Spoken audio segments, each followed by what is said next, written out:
Hello and welcome to Clear Minds and Self-Healing. My name is Aso and I want to start this by appreciating all my subscribers. If you're new to this channel, please subscribe and turn on your notification button. I upload content every Saturday morning around social work related theories and intervention methods. The purpose of this channel is to really give you that forum for reflection, awareness, and growth. The ability to heal and connect with yourself internally and understand external relationships and environmental factors that impact on our healing. Today, I want to talk about positive relationships. And for that, I will use a social work theory known as the systems theory.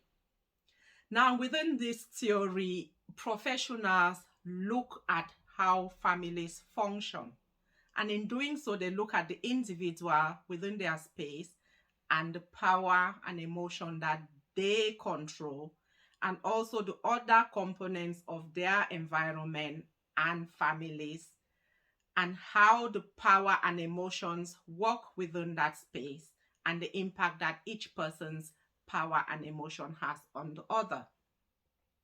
Now, if we use that on self for a little bit of self-assessment, you find that when you come into any relationship space, you state who you are.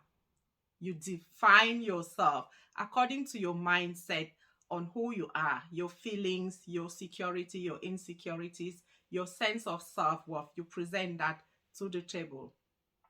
So let's pretend that you come to the table as a lemon or a banana.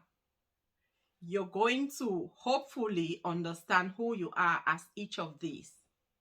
You're the lemon with the thick skin that is useful for this or that. You've got your seeds, you've got your pulp, your sour, you're useful, you have bits that people throw away, you have bits that are extremely valuable, but they are all wholly you.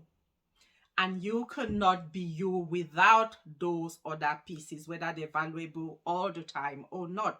And so it's the banana.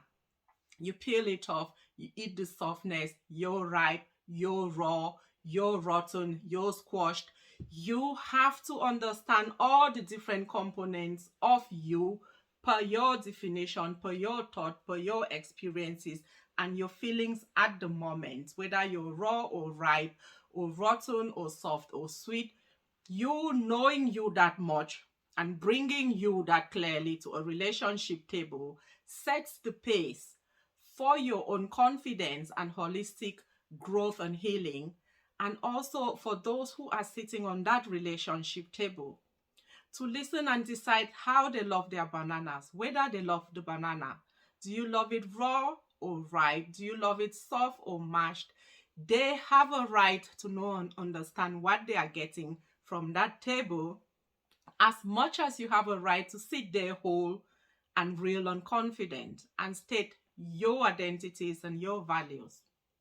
So the essential value of relationships stems from three individual components: your relationship with yourself, your security within you, feeling whole. And wholeness does not exclude challenges, problems, or traumas. It just means that you accept and own them as part of your experiences, things that you've learned from to build on what you have today, and things that you will continue to learn and grow from. So you then bring that perceived and understood identity to the table and relate with others. That's the you identity. I'm me, I know me, but who are you? And when you seek and understand them, you then choose those who work with you positively and create the us identity. You grow your individuality X, but owning the X alone doesn't give you any value. So you want to either cook them and eat them, use them to hatch your chicks, or use them for your bake. The value of you is in your hands to use. You don't put you on a shelf and you don't let people walk all over you. At the same time, you understand your own shortcomings and challenges, because if you bring rotten eggs to the table, If your bananas or lemons are rotten, they are going to ruin your own meal as much as it ruins that of others. So don't bring rotten egg into the us identity. Heal yourself, understand yourself, love yourself, and then bring the authentic you with the shortcomings to that table proudly and demand respect. Same with the others. Respect their own boundaries, respect their own individuality, but also demand that healthy space for the us identity to grow and blossom in. And that's our foundation of a relationship. I will bring two more aspects of relationships just to expand and really go deeper, but we need to start with these foundations: wholesomeness, feeling healed, feeling connected, knowing you, knowing whether you're coming to the table as salt, banana, pears, or whatever else, defining those individual qualities and values and identities and emotions, and then relating with people, understanding their own aspects that they bring, and being able to differentiate what you want and what you don't want, who you need and who you don't need, who meets your needs and who is toxic, oppressive, or unfit for your own well being, your own expectations. And that's how you sit on that relationship table. That's how you behave at that relationship table. And that's how you demand to be treated on that table. And so when it comes to your relationship evaluation and improvement, the one thing that I want you to take home today, that it all stems from you. It starts and ends with you. Because you're that ingredient on your kitchen table and your relationship table. The state of your ingredient, whether it's raw or ripe or rotten, is for you to work on. No blame on that state. It's what you got. You're the cook in that kitchen. And the value and time and focus that you give on your cooking is on you. Whether you're experienced or not, is on you to gain the skills. And you're the consumer on that dinner table.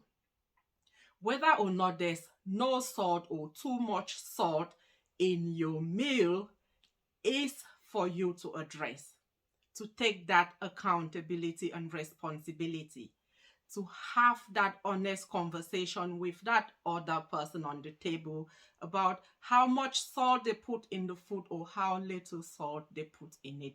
And do so responsibly, do so respectfully, with the purpose of solution solving and not problem creating.